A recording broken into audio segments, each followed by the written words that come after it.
Hi, I'm Dr. Kevin Mailo, one of the co-hosts of the Physician Empowerment Podcast. At Physician Empowerment, we're dedicated to improving the lives of Canadian physicians, personally, professionally, and financially. If you're loving what you're listening to, let us know. We always want to hear your feedback. Connect with us. If you want to go further, we've got outstanding programming, both in person and online. So look us up. But regardless, we hope you really enjoy this episode. Hi, everyone. I'm Kevin Mailo, and I'm really glad to have you joining us today on another episode of the Physician Empowerment Podcast. And today I'm joined by Dr. Iuliaa Povieriena, who is a hospitalist based out of Georgetown in Ontario in the Greater Toronto area. And Iuliaa came to us through a referral, I believe, right, with one of our existing Masterclass enrollees. And she came to the conference this past May, and then later joined the Masterclass herself. So another Masterclass student sharing her incredible journey. And we've had so many remarkable people come through the program. And if you're interested, I'd encourage you to look to joining. But Iuliaa and I thought we would discuss wellness wisdom that we wish we had learned before the first day of medical school. I know for myself, I think that would have saved a lot of stress and hardship. But Iuliaa, why don't you just tell us a little bit more about yourself? You know, like how you maintain your balance, because being a hospitalist is extremely stressful.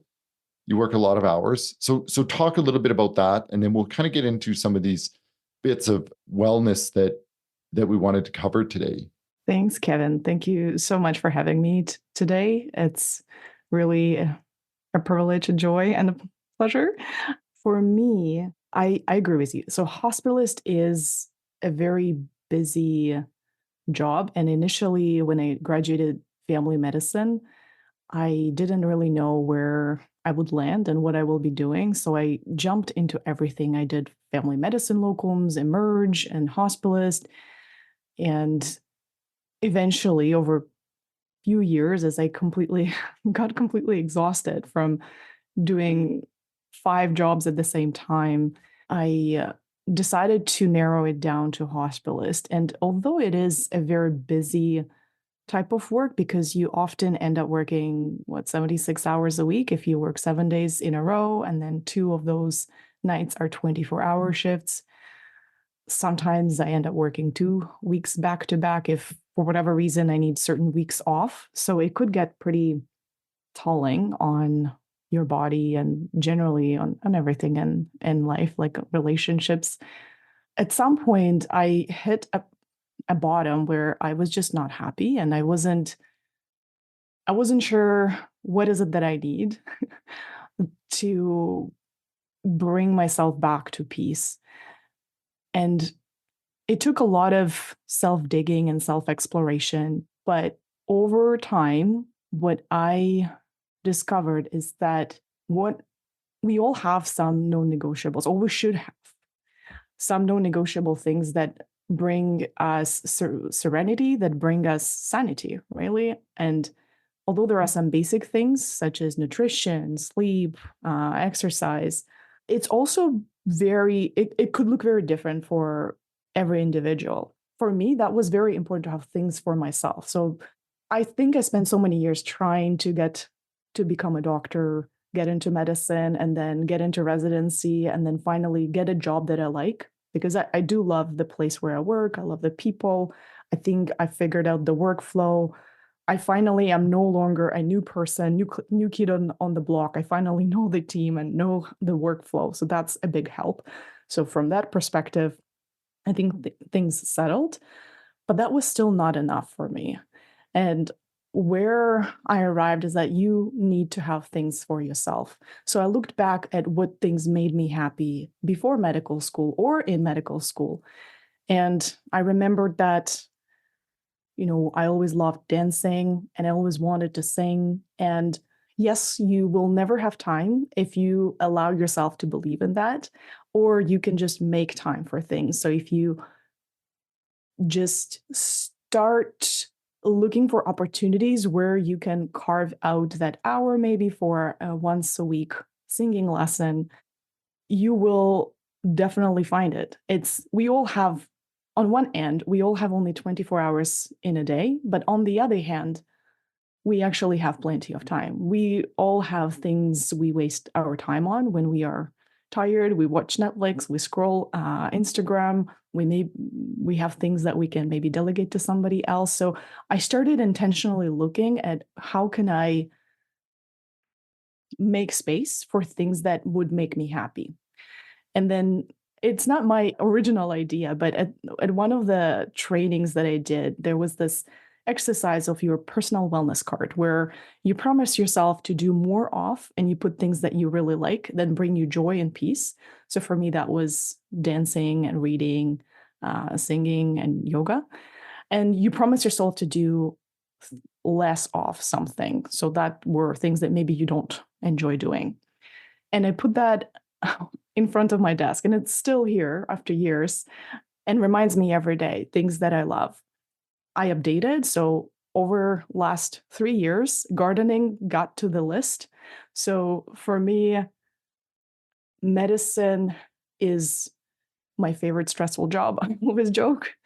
But what I do outside is I do a lot of gardening. I really enjoy reading many books. I do dancing twice a week. I do yoga twice a week. I do singing lessons once a week. And now I feel like my life is in a better place and it is more fulfilled. But definitely in residency and medical school, it wasn't as balanced.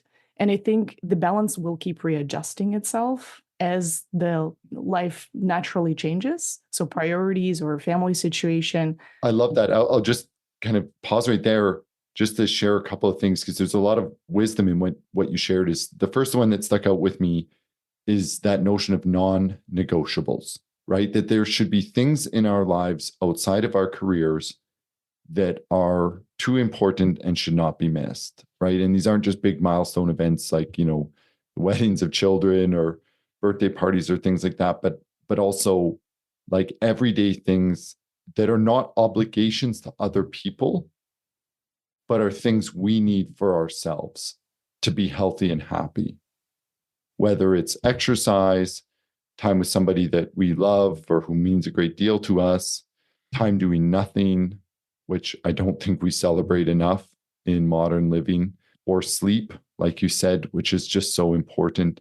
And the other thing, you talked about is the importance of actually carving out time for that and reducing things that are not core to our lives, whether that's delegating them out or simply refusing altogether. I think those things make a difference. And then, like you said, is that this is a constant conversation with yourself, that you're always reevaluating your life circumstances change, families grow, or, your career changes, or, health changes. There's so many factors, or even if you just want a change, be willing to adapt to it. So what's on that list is you have above your desk. I love that it's dynamic, Iuliaa, because I think that's the way we should be living, in a dynamic state where we're always checking in with ourselves and adjusting as we need to. Yeah. And a big part of it is also not being too rigid with trying to check all the wellness boxes, right? It's not about becoming the person who wakes up at 5 a.m., hits the workout, then drinks a green smoothie, and then in the evening journals for an hour and reads 3 books per week, right? Like, it's great if you can do that. But thriving to something that's unrealistic in your particular situation is not going to serve you well. So looking at what you aspire to and then deciding on, okay, I want to have workouts, but what does that look like for me? Because not everybody will enjoy going to the gym. What is the form of exercise that I will actually look forward to? What will be fun? So for me, that's dance.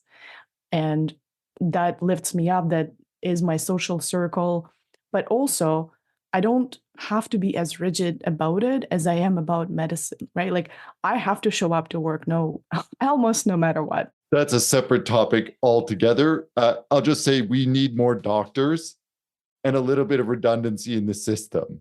Exactly. But with dance, if I had a really bad night shift before I can allow myself and be kind to myself and just skip that class guilt-free, right? Like I know that for majority of the month, I'm showing up. And if I am like kind of feeling not super great about going to the class, but I know I will feel great after, I will still go. But if I know that I am stretching beyond my limit and I have to get sleep in, or I have to attend to my relationships right now, something is going on in the family, I can be gentle with myself and forgive myself for not sticking to things I committed and paid for. Because I think in our profession, we often get all or nothing thinking or very perfectionistic thinking about, oh, if I signed up for this, then I must show up all the time. Or we don't sign up for things because we are worried that we won't be able to be consistent.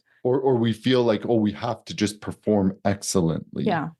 But like that's something that we can reserve for our careers, holding ourselves to those high standards, but having that healthy space in our private lives to show up and not be top of the class. Yeah. So yoga is something I discovered in residency, is exactly about that. It's about being, right? Like there's no place to arrive to. There is no competition. Although if you look at the social media, yes, there is some glamorizing of yoga, but in many studios, it is The actually true practice. yeah, the true practice is about learning to be, achieving that stillness of the mind. And we're all very different, and embracing your own body, not trying to look like Instagram or trying to push yourself beyond what's actually helpful for you just for the sake of achieving a pose or competing with other students in the class. That's yoga is completely not about that. So for me, I find that yoga is a place I go to down-regulate myself if I'm overexcited, because sometimes medicine could really get you in a fight or flight situation, or some of the work situations or encounters you have, you just kind of spiral up. And then when I go to dance, this is a completely different type of experience where, yes, there is maybe a little bit of achievement that you strive to learn a new trick or learn certain moves or achieve flexibility. But this is when you actually maybe don't feel as high on your energy level and you want to bring it up, and you burn your stress through this. If you ever heard of Emily Nagoski's burnout book, she talks about discharging your stress. So even if we get over that resuscitation that was nerve-wracking, we kind of get through it cognitively, right? We don't act out oftentimes physically through the stress. And in the past, we used to run from the lions, run from, the predators. And there was a physical way of body experiencing danger and then understanding that danger is gone because we ran away. So there is some, I don't know what the evidence behind it. I didn't really look very deep into it, but I honestly believe, and I find personally, that physically working through whatever stress is building up in my system is really helping to just clear it up. Not just mentally, but physically releasing that tension. It's like you burn through the energy, and if you're having some intense workout or something that requires a lot of focus. Yes, like immersion, Yeah.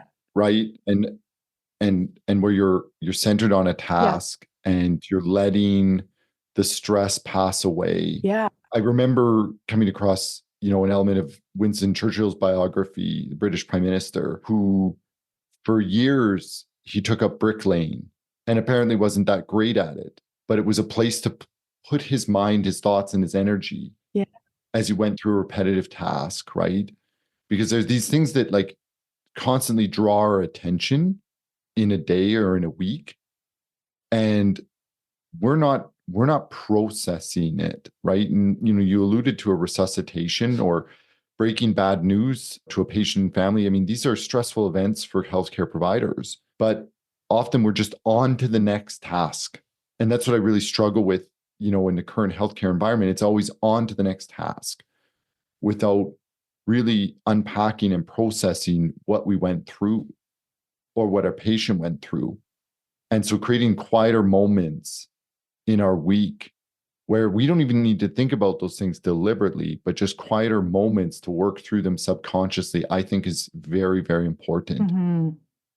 Yeah, what this reminds me of is the other practice that I adopted and am intentionally doing more over the last couple of years is keeping the journal and allowing for that 5 minutes in the end of my day to quiet my mind and also focus on some growth. Because let me put it in a different way, I guess, we are wired to focus on some of the negative events from the day. They tend to kind of linger longer in our mind.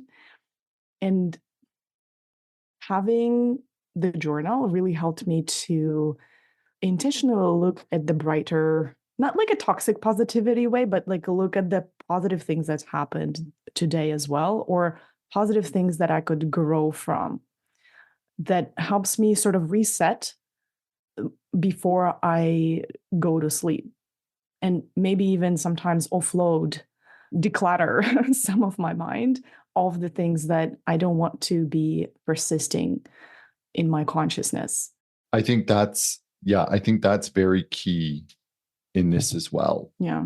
And then how else do you set boundaries, Iuliaa? Or like, because that's the big one, is that constant draw on our time and attention. And this isn't just in our professional lives, this is in our personal lives as well. Mm-hmm. So how do you politely, respectfully set boundaries with others, the outside world, but then how do you set them internally? Because I think that's the hard one. Yeah. Like so many of us, and I think I've already talked about this on the show, is so many of us are just wired to instantaneously say yes, and we'll work out the details later.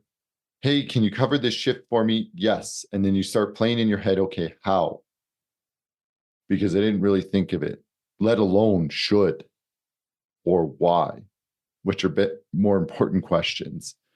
So what's your process, Iuliaa, in terms of negotiating boundaries, not only with the outside world, so the people in our lives, colleagues, loved ones, acquaintances, but also those internal boundaries where you say, well, no, but this is supposed to be my week off. Yeah, that hits close to home. I remember in my first year of practice, and it was 2020, it was COVID. So a lot of the shifts were given up, and there was a lot of requests to cover additional days or weeks or call shifts. And as a new grad, as a new crop, I felt like for some reason, and this was I think my mind created this myself. This was my own false belief that for some reason, I thought everybody's expecting me to step in as the most junior person. I thought I should be the most keen. I should be always stepping in. And I was trying to say yes to as many things I could. And then I ended up in a place where I was just so miserable. I cried in the middle of a physician coaching Zoom call because I just felt that I was stretched so thin, and it was completely self-imposed. Nobody forced me to take those shifts. I think if I said no or didn't respond to a chat request of cover something, nobody would have chased me. Nobody would have thought something bad about me.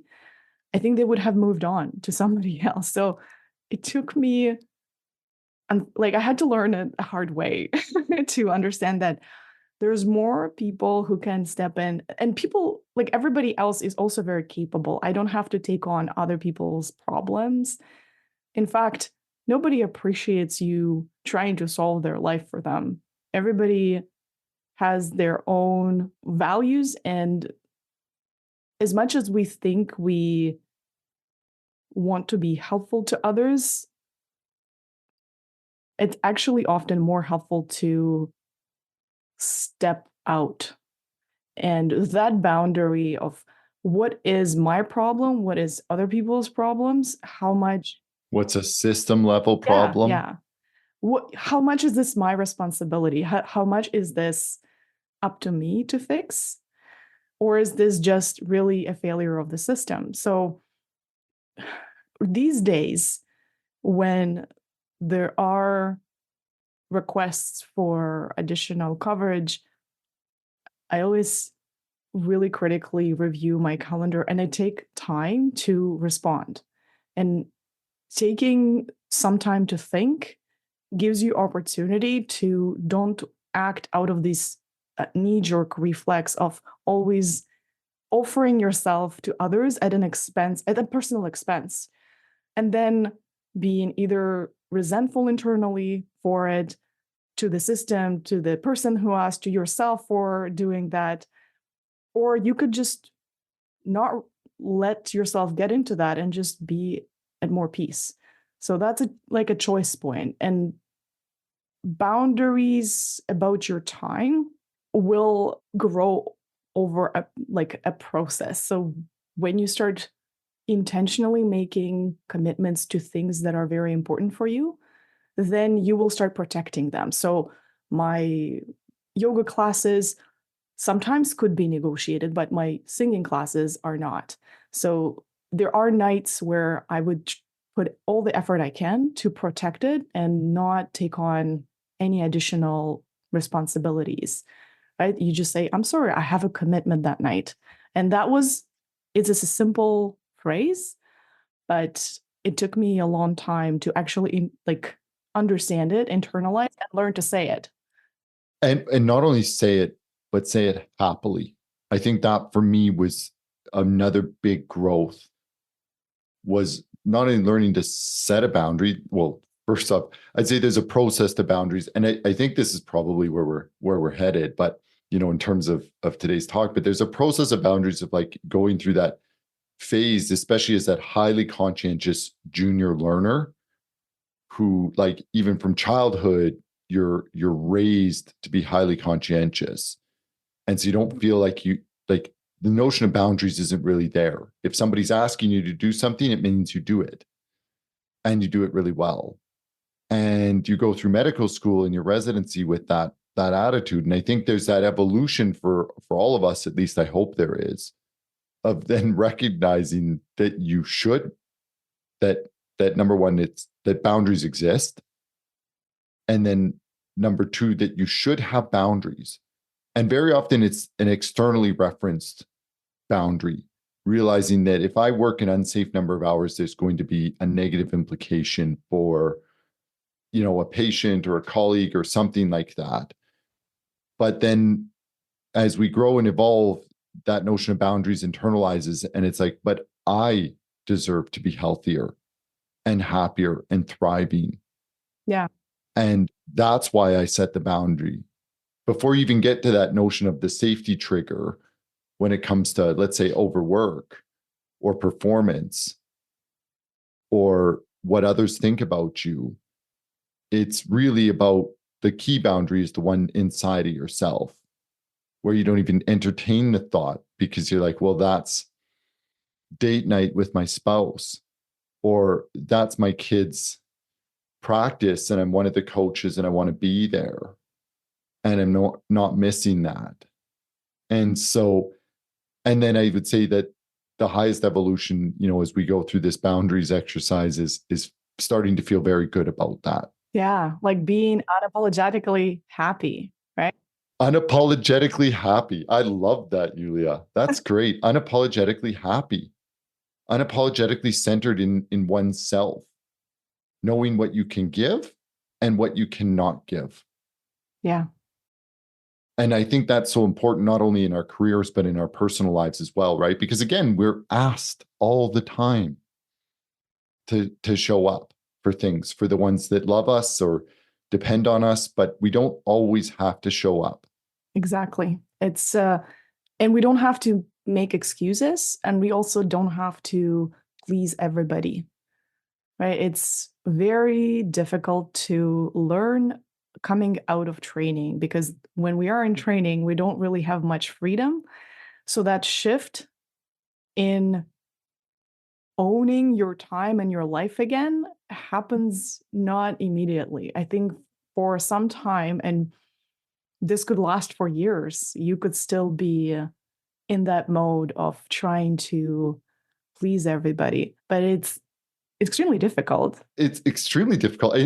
It's tiring. And I don't know. I mean, this is just kind of an aside, but like I a few years ago, I started to like, well, I read Sarah Knight's book called, I think it's called No. And I hope I didn't get that completely wrong. I read it years ago. It was a highly entertaining book. One of these high achievers that kind of burnt out, saw the light, stepped back, and set boundaries.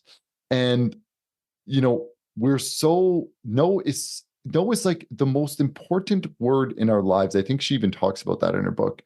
And yet we struggle to say it. And then, you know, like in the example of like, you know, somebody asking you to cover their call or their shift, like I would encourage, you know, all of us to try saying no without an apology, an excuse, an explanation, or a bunch of indecisive language, because of course English is notorious for that. But just say, I'm not able to cover your shift. And maybe offering something else. That tends to be what I do. I haven't gotten so far as to say no, period, on the chat, you know, but I'd love to get to a point where I can, you know, I often will say, is there another trade that works, right? But the idea of like, no, you don't have to even check in with anybody. If you don't want to work it, don't work it, right? And this is something we can carry forward, like in what's being asked of us, you know, in our clinical work at the bedside. It can be asked of, it's something we can employ in our personal lives, because you don't always have to show up when you don't have anything left in the tank. You shouldn't even get to that point. Ideally, you should be running it full or nearly full all the time.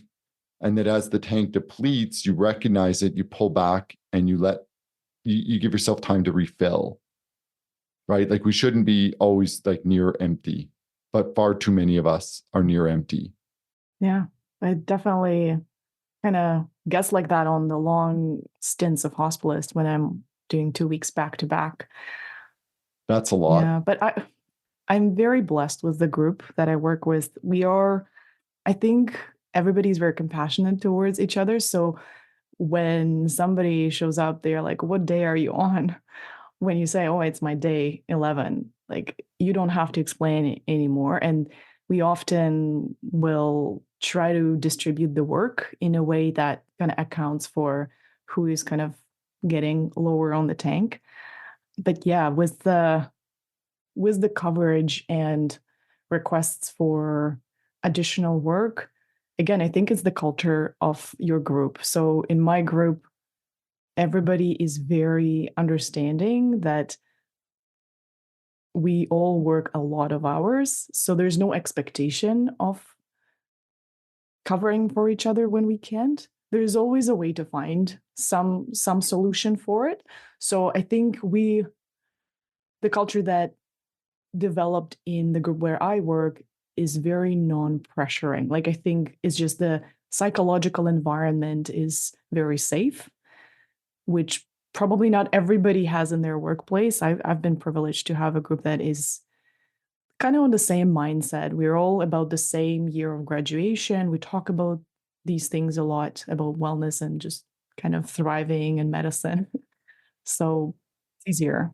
That's another very positive shift within the profession, like with the millennials and Zeds and, you know, like the younger generations coming along, is that the wellness of the physician does matter.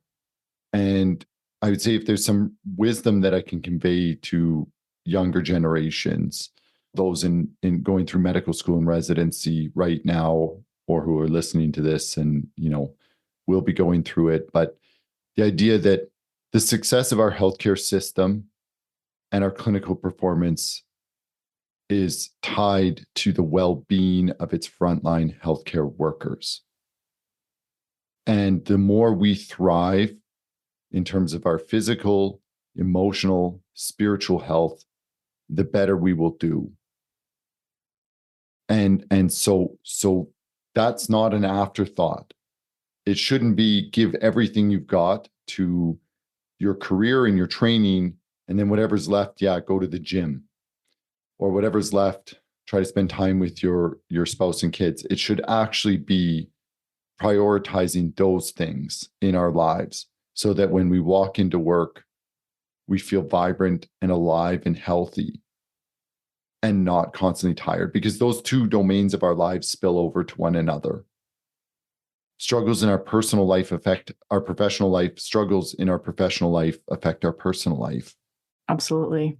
And I find that I love my work more and I enjoy patient interactions more when I come in, I have a full tank, and it takes so much less effort for me to go above and beyond for the patients. It takes so little effort for me to be a bit more giving, right? Like cheer up somebody who is sad or feeling lonely or down, and be very attuned and empathetic and compassionate where it is a critical conversation, crucial conversation, right? I can show up better.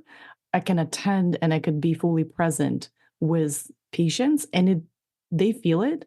They give it back to me in the form of their appreciation. And then it kind of becomes this loop of positive reinforcement. Then it reinforces me to be like, oh, it actually, work is so much more enjoyable if I am well rested, if I'm not hungry, if I am feeling like life is not escaping me and not seeping through my fingers. I'm actually doing something outside of medicine as well. I have other things on the go. So it's not like this hospital is everything my life evolves around. I am a whole person outside of work, and I bring that joy of my life to people I see at work, to people I interact with. And I think this leads to me enjoying work even more because I see people that look forward to seeing me and I look forward to seeing them. And it becomes like Yeah, a ending absolutely. circle.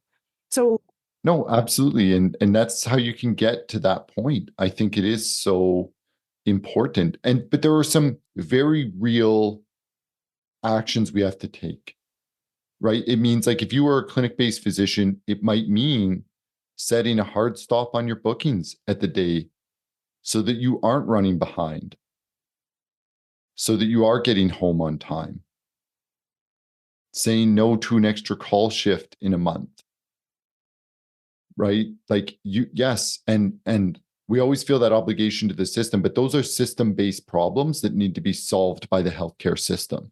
And frankly, I think we think too much of ourselves if we think we can make a meaningful impact by burning ourselves out and seeing and just, like, running our tank empty when these are system level problems. So it's far better to step back and have a healthier pace. And if we want to make real change, advocate within the system, right? If you want to spend some of that energy and improve, our patients' experience, I think it requires more advocacy from physicians, but that takes time as well. So being mindful of that. But it's hard because so many of us are just wired to be like, okay, but I think I can fit in another booking, and we want to help, but that takes a toll. That's like hundreds of patient encounters potentially over a year and thousands over our career if you were like a busy family physician. And is that right? Is that healthy? Are we happier for that? I don't know. I'm doubtful. yeah, I don't know if you will be a hero by burning yourself into making a mistake, or maybe not giving your, I don't want to say like giving your all, giving your 100% to the job, but also like doing maybe subpar. Because I think when we get to a point of not enjoying the work, or I think maybe we just don't talk enough about how do we still love our job. And it's But nobody we talks about should. this anymore. Like We should. It shouldn't just be work. Yeah. It should be enjoyable. And if it's not, then start looking at change, whether it's small change, like, oh, maybe I just need fewer bookings in a day, or big change, like I need to retrain. Have you heard of Tim Ferriss' 17 questions? Oh no. So Tell me. Talk about the 17 yeah, so questions. one of the questions Tim Ferriss recommends asking yourself when you are struggling or growing is, what would it take if it were easier? So like, how can I make this easier? If life and work becomes very hard for you and you're burning out, what does it need to be easier for you to bear with or love it? Or what would it take for me to love my job again? And sometimes that's simple. Like for me, this meant working certain number or cutting out certain number of weeks, adding on things that I really love. And yeah, that kind of did the trick for me, at least at the stage of my life. Yeah, exactly. And I fell back in love with emergency medicine when I started working fewer night shifts. Yeah. There are lots of ways we can play within our career to make it better. And I think, to go back to one of the very first points you made about well-being and balance, is that this is a constant conversation with ourselves, that what worked for us last year may not work this year and may not work the year following. So having a constant conversation is so important, because in doing that, we are working at that place where we are our happiest and thriving. And I think that's really, really important, because if not now, then when? Exactly. Is the question I always play in my head. If I'm not happy and thriving now, when will it be? But I really want to thank you for coming on the show, and I hope you come and join us again. And I encourage anybody to have a look at Iuliaa's YouTube channel. It's just launched, but it's wonderful to focus on living a richer, happier life. Thank you so much, Kevin. I really enjoyed this conversation and look forward to talking more about this. For sure. Thank you so much. Thank you so much for listening to the Physician Empowerment Podcast. If you're ready to take those next steps in transforming your practice, finances, or personal well-being, then come and join us at physempowerment.ca, PHYS empowerment.ca, to learn more about how we can help. If today's episode resonated with you, I'd really appreciate it if you would share our podcast with a colleague or friend, and head over to Apple Podcasts to give us a 5-star rating and review. If you've got feedback, questions, or suggestions for future episode topics, we'd love to hear from you. If you want to join us and be interviewed and share some of your story, we'd absolutely love that as well. Please send me an email at kmilo@physempowerment.ca. Thank you again for listening. Bye.